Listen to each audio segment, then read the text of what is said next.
Was there... Immediately. It's Miguel, it hasn't been aired yet. Was there a...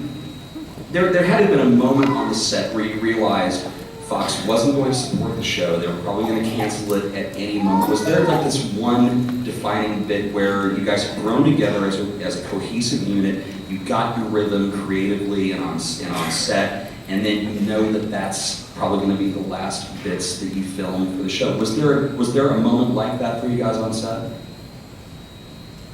It was always, you know, I think it added to the experience that we were under, you know, they were treating us poorly. We were taken off the air, put on the air, taken off the air. We were preempted for baseball, and then they like put on a Adam Sandler movie that's like early in his career, like, let's just run that instead. Yeah, out of order and all of that. So we were always, that it brought us together because it really felt like what the show was. It was a bunch of people who loved their ship and were holding on to that.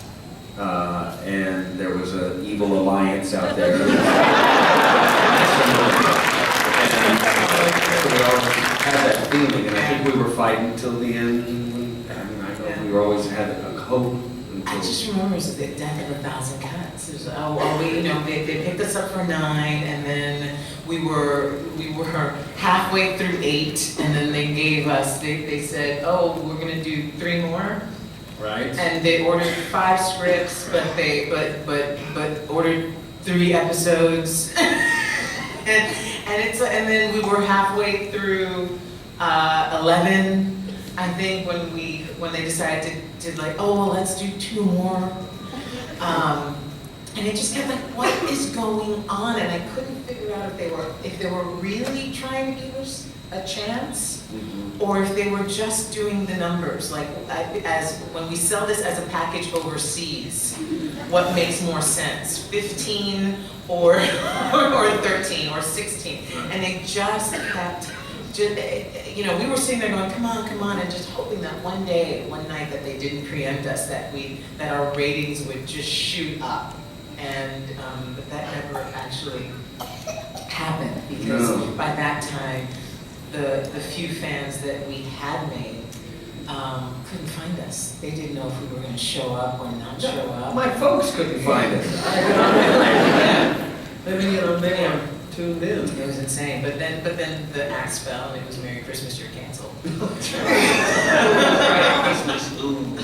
It was in December. It was just before we were scheduled to break for the holidays. And then Joss, when we were canceled, we like had this, the party that was going to be our Christmas party became canceled. Mary. And Joss gave a speech, and he was like, I just want you all to know that I am not done fighting for this, and whether or not I am making Firefly etchings. That's how we get this out. I'm not done with the story, and I'm still going to keep fighting. And I remember thinking, oh, that's sad. I don't know that seems really hard. I don't know, because we had already talked about all the different networks. Sci-Fi at that time just was starting a show called Battlestar Galactica. They didn't go with that. It was a great show, so they didn't need another space show. You know, all the places were like, no. So anyway, awesome that we got to make Serenity. Yeah.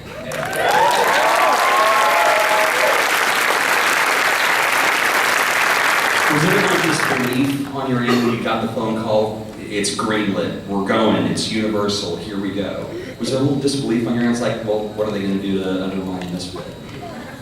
I just hope I could get into those pants again.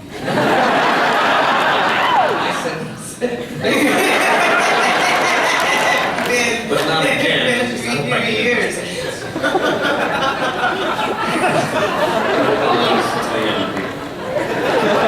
You guys are awesome. Alan, I got a quick question for you. Do you remember a little group that you used to be a part of back in the day, at the very beginning? Over here in the center. No, in the center.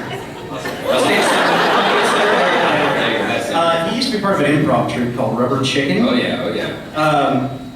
As an improv person, you know, did it give you a good start or a good head into getting?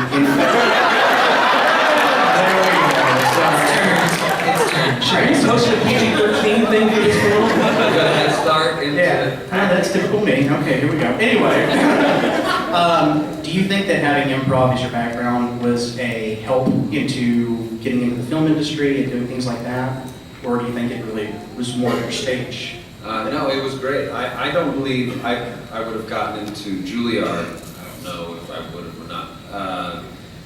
But without it, improvisation is, I mean, it's huge. It was always a big part of acting and a big part of the process to get to where you're going.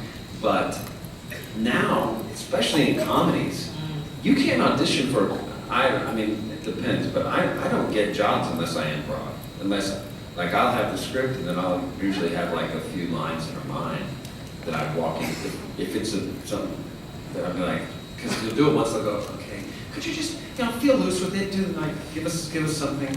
And that's when you do your stuff. How much of your character in 28 Days was based off of improv? Because it couldn't have been written that way. No, actually, it was. Really? He was written as a gay German character. Now, when I did it again in Transformers, same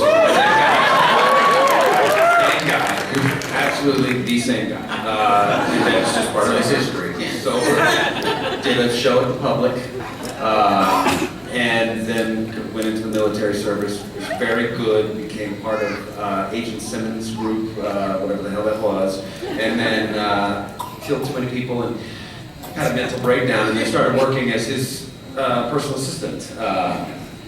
But in that one, it was like the lines were, I just had to say something about. He says, Dutch, what do I have today? So it was like, you had a book signing at 1, and you have lunch at 3:30. I have the restaurant for you. You have a meeting with Hugo Chavez, and then the evening off.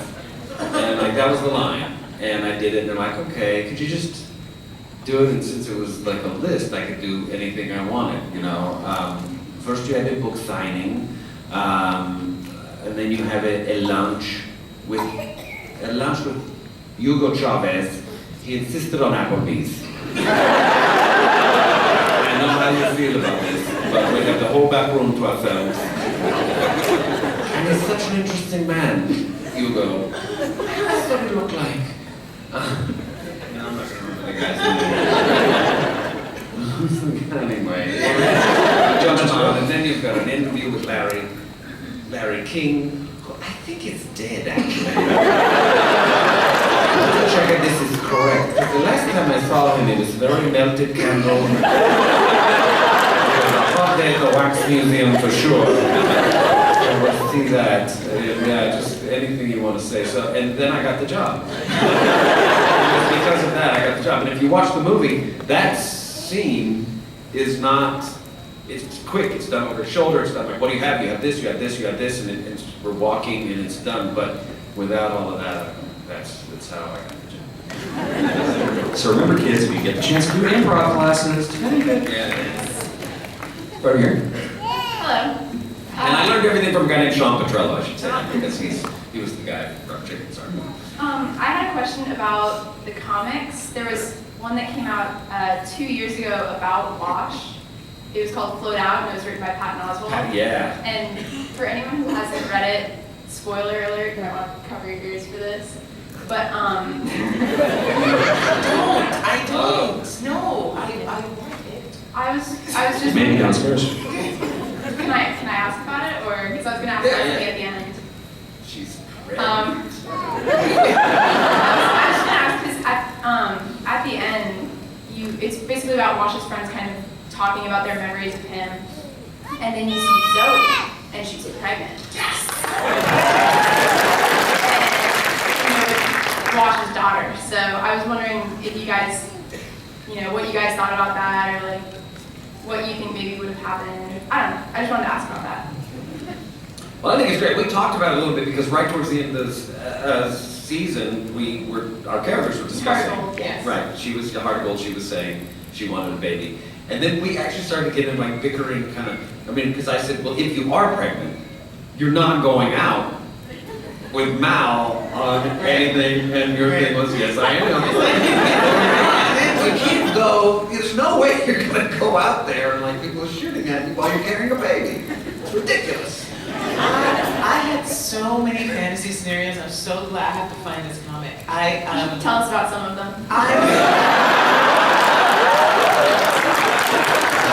I have to say, right? While we were shooting the series, I got married, and like for real. And I told Johnson, I'm getting knocked up, so get used to it. You know, you can write it in or you cannot write it in, but I have plans. I'm gonna start a family, and part of that was also because we had formed such this fantastic family on the set. And I thought, what a great place to be with child, to have a family with this family. Of the entire crew, makeup and hair, and just everyone. And then we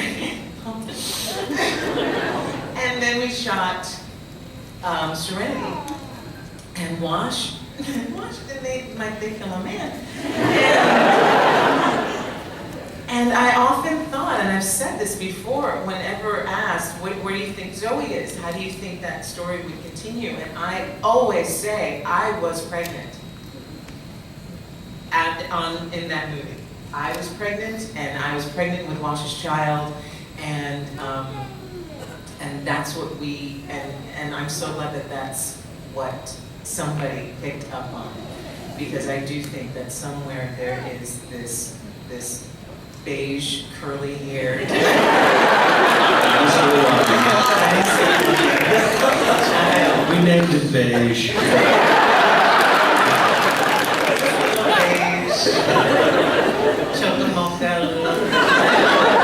Curly red hair, running around the verse, but I mean, part of it is, I thought this through, like he'd go missing and he'd be in Jane's bunk, and Jane would be teaching him about guns, and Jane and I would argue, Zoe and Jane would argue about who's going to teach him about guns. It's my job.